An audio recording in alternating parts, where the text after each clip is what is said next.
On this episode of the Turnbuckle, Bobby Fish debuts at Impact Victory Road. Indus Sher could receive WWE main roster call-up soon. Jim Cornette thinks that Austin Theory has angered a higher up in the WWE. And Buddy Matthews, quote, needs to go away for a while. His words, okay? Not the words of, someone else. Ladies and gentlemen, I didn't think of a wrestling move that we're gonna do into wrestling news, so you know what? We're going to hit a 5-star frog splash into some wrestling news this time because it's time for the Turnbuckle. Oh, didn't hit it.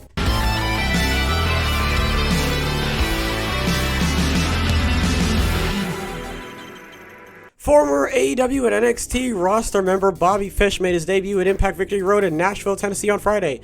He came out for a promo saying he was surprised at being a lightning rod for controversy. I don't know what that means. And he was simply a guy who did his job well. After 20 years, he said he wasn't in Impact for the bullshit. He then said Impact couldn't fire him because he, quote, doesn't work there. Why are you... Okay. But he has kept an eye on the locker room and is here for competition. Then he was confronted by Shera and Raj Singh before dispatching Shera with a kick and Singh with a suplex and a kick to the back. He got a heel hook on Singh before the heels finally escaped. Okay, I don't know what he means by controversy. I don't know what that means. Am I supposed to know what that means? Is this a thing that I'm supposed to like know fully about, and I'm supposed to be like, wow, he's right. I have no idea what he's talking about. I'm trying to think of what he could possibly be referring to. I mean, unless he's referring to the whole thing with the Young Bucks, but even then that has nothing to do with him. So I have no idea what he's talking about. I'm not going to knock Bobby Fish for his talent. I'm not going to knock Bobby Fish for his accomplishments up to this point. I just feel as though that... So, in case you weren't following, Bobby Fish left AEW, right? And if I'm remembering this correctly, I think he tried to get Kyle O'Reilly and Adam Cole to follow him, and they didn't. So he just showed up by himself. And I don't know. It's like sorry. It's like when you go to lunch at school, but all of your friends are in like a different lunch period. Like you have A lunch and your friends have like C lunch, so you just sort of like awkwardly walk into the lunchroom by yourself, you know? So I feel like the return isn't bad. I think it's just because he's by himself that it kind of took a little bit of the wind out of the sail. But that's a dig at his character, and I can't sit here and say that Bobby Fish isn't like a good wrestler, because I feel like that's what I'm implying. Like, oh, who cares that you're back? It's like, it's not that I don't care. It's just the fact that you came back and were like, oh, I'm a lightning rod for controversy. I don't know what you're talking about. I don't know what he could possibly be talking about. But he's back. Well, okay, I don't think he's back. He debuted in the Impact Zone. And I mean, it's anybody's guess as to what he could be doing going forward. Next, we're going to talk about Indus Sher. So, Vera Mahan is actually coming back. And I talked about this. I don't think I talked about it last week. I don't remember when I talked about it. I know that I talked about it recently, though. And I wanted to talk about it because it pretty much answers my question, really, of what the heck is Triple H doing? I think that this is a good sign going forward, because there's a bunch of wrestlers who are on the roster right now, on the WWE roster, and I, along with a couple people, are like, what in the heck is Triple H doing, I say again. And guys like Elias and, well, yeah, Mustafa Ali, and Vera Mahan, and why was I about to call him Osmosis? Omos, you know, like there's a bunch of guys who Vince was kind of like putting in. He was okay, not necessarily Malachi, man. There's so many names. Not Mustafa Ali. The point is, Veer Mahan was here, and then he left, and I was coming back, and he's coming back. Like, and now when I thought that he wasn't going to be coming back, I assumed that there were going to be a couple wrestlers that were going to get like shuffled off to the side and not necessarily seen again for quite some time, because that's just something that Vince wanted to do. But but now Triple H didn't want to do it, you know. So I'm glad that Veer Mahan is back. He's teaming with Sangha.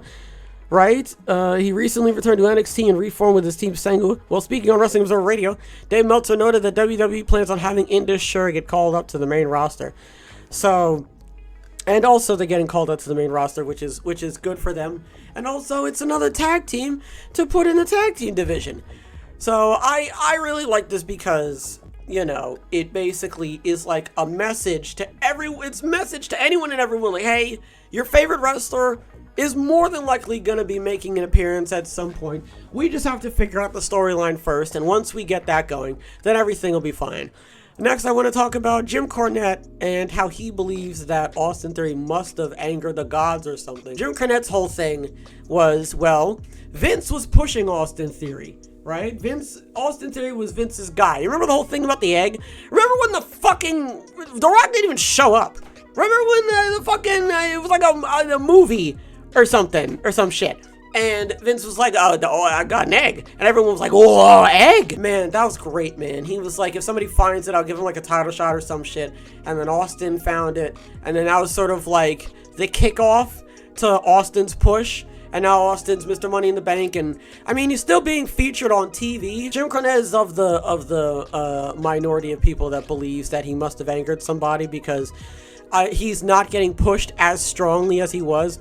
But I feel as though that's not the case. I just think that the little parachutes that come out of the drag racing cars when they're going too fast, I think that's what's happened.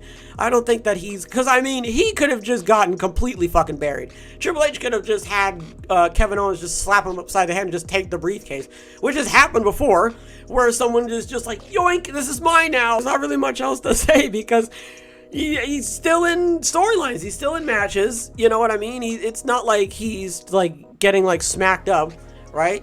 And I mean, he's in the whole storyline with Kevin Owens and everything. So you can't really sit here and say, oh, somebody at the higher ups is upset with him. And even if that was the case, I really don't think that Triple H would be like, oh, you're upset with him? All right, I'll just have him lay a fucking egg in the middle of the ring. I get it, right?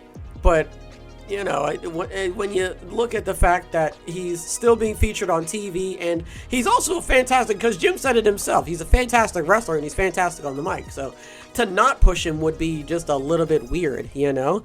Finally, we're going to be talking about Buddy Matthews and how he needs to go away for a while. The way that I word that makes it sound like I want him to leave, but no, this is his words, okay? Following his match for Fight Life Pro Wrestling against JT Dunn in Rhode Island, Matthews told the crowd that he was going to be the bearer of some bad news.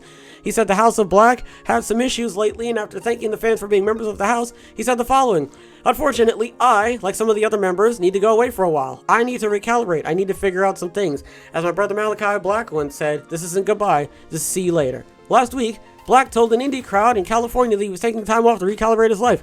Later, taking to social media to confirm he had requested his release from AEW. His status with the company is still unknown. So, for those of you who don't know, Brody King put out a GIF on Twitter and he was like, I'm not fucking leaving, you know, from the Wolf of Wall Street. I quote that all the time. I always say that. Where do I start? Julia Hart and Brody King. Man, I kind of feel bad for them because the fucking stable that they were in kind of just fucking deteriorated before their fucking eyes. And we just got the whole Julia storyline payoff. And I mean, she wasn't really doing anything after that, but at least she was in a stable and, you know, she had a little bit of character now. But now it's just Brody King and Julia Hart. And that's pretty much it. I'm so tired of these fucking, not just them, but wrestlers just floating around and just not really, like, nothing happening. They didn't even do anything. They didn't, like, nothing. Like, Malachi didn't win a title. Buddy didn't win a title. Like, they were in some featured matches, but, like, nothing happened. They didn't do anything. So I completely fucking understand why they're both like, bro, I'm out of here. I'm leaving. Like, I'm going back to Triple H, or maybe I'm not going back to Triple H. I've been just like, fuck, man. And then it's like, you can't say that because then you have to take the title off of somebody else. It's like in Fairly Odd Parents where it's like, oh, you can't wish for certain things because you're taking it away from other people. We'll just have to wait and see what Tony has in store for Julia Hart and Brody King. I hope she's okay. Because that table spot that happened, I mean, she didn't even go through the fucking thing. The only thing that happened was her ass hit it. That was literally it. Her fucking ass, if you look at it, her ass just broke a chunk out of the table and she just took a full fucking bump after that. I hope she's alright. I mean, I think Dave Meltzer was like, oh, this is a good way to like write them off of TV and everything because he got misted by the Great Muta. Yeah, the Great Muta. Listen, man, 89? I wasn't even fucking born, man. I mean, listen, legendary. I'm not even knocking his legendary status, man. But Mans is gonna have a retirement match soon. This debut, this return, this shock thing was not as shocking as it could have been. And the only reason why I was shocking is because Sting and the Great Muta have history. But I don't fucking know anything about that because I was in WCW when I was still fucking not even a thought in my parents' eye. Ay, man. What did we talk about? Bobby Fish debuted at Impact. Who cares? Who cares? There, I said it. Who cares? God. Indus sure could be receiving a main roster call-up. Thank God. Vera came again. He came a second time. All right, you're allowed to do that. It's healthy. Jim Cornette thinks that Austin Theory has a fucking hitman on him for some strange reason, even though that's not the case. I don't know how that would be the case if he's still on TV. That doesn't make any sense. And Buddy Matthews is getting the hell out of here. I completely understand. What the fuck is Tony Khan doing, man? I like how he started off this news just relatively calm, and I've ended it just screaming into the microphone. Folks, I want to give a shout out to everybody who stopped by. Hopefully everybody has a wonderful tonight and a wonderful tomorrow. As always, big hugs. Big hugs all around.